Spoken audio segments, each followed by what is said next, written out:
Let's go then, Mike T, to Jalen Hurts in Philadelphia. A jump or a slump? Yeah, to put a ribbon on this, unfortunately, I'm going to go slump as well. He was 26 in completion percentage a year ago, and for Jalen Hurts to take the next jump, he has to do something he hasn't done where he struggled in college at Alabama, Oklahoma. He has to be more accurate from the pocket. If he does, look out. There's a massively high ceiling on this team, but that's something that he hasn't shown thus far in his career. A lot of question marks. Philadelphia's got a lot of people who believe in them, but that is the one question mark on the team is Jalen Hurts and what he can be. So, RC, does Jalen Hurts have to be an elite passer for the Eagles to have an elite offense?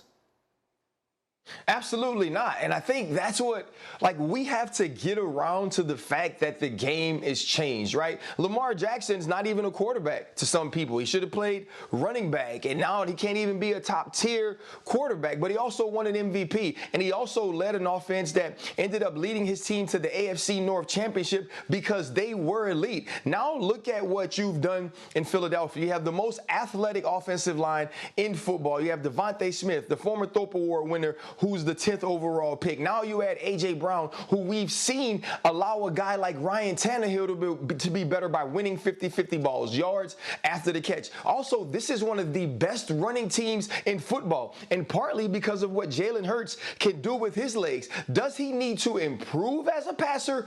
Absolutely. We all know that. That's part of growth. That's part of growing, which we have or used to allow quarterbacks to do. I believe Jalen Hurts has to be the best football player he can be from the position, not necessarily an elite passer. And I believe that's enough on this team when you think about adding a Jordan Davis, a Nakobe Dean, and a James Bradbury defensively. This team should be a run-first team, a team that gets defensive stops and allows Jalen Hurts to play quarterback in the way that he does best.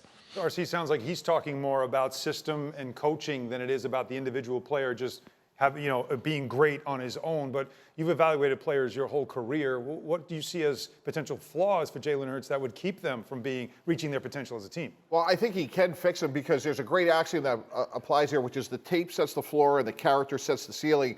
Jalen Hurts' character is off the charts, so it's just working on mechanics, getting the reps inside the pocket. I agree a lot with what RC said, and to me, the more productive he is from the pocket, it sets everything else up, and they do have a great offensive line, and he has made great plays last year, and you see that in flashes, but you just need to be more consistent from the pocket to make this offense get to where they want to go. And I know scouting him how great of a person he is, how much it means to him, and those are all really encouraging signs. And we could talk about Josh Allen a couple of years ago. He came out of Wyoming. He really struggled with his accuracy. He got better, and now Buffalo's rolling for years. Right. It's also what you do, certainly in the offseason. It's a better story than what's in Washington, where they're already saying inaccuracy with what Wentz continues to happen. But, Jeff, just back to Jalen Hurts for a minute. What is the single biggest factor that you're watching this season when it comes to him and his impact on the Eagles?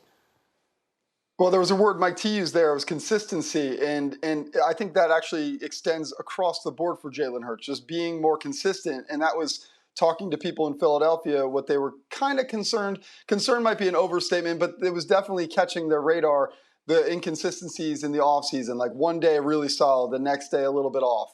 And again, that's part of the offseason.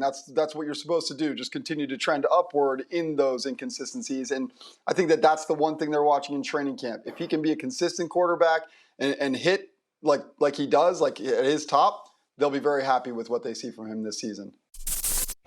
Thank you for watching ESPN on YouTube. For live streaming sports and premium content, subscribe to ESPN+.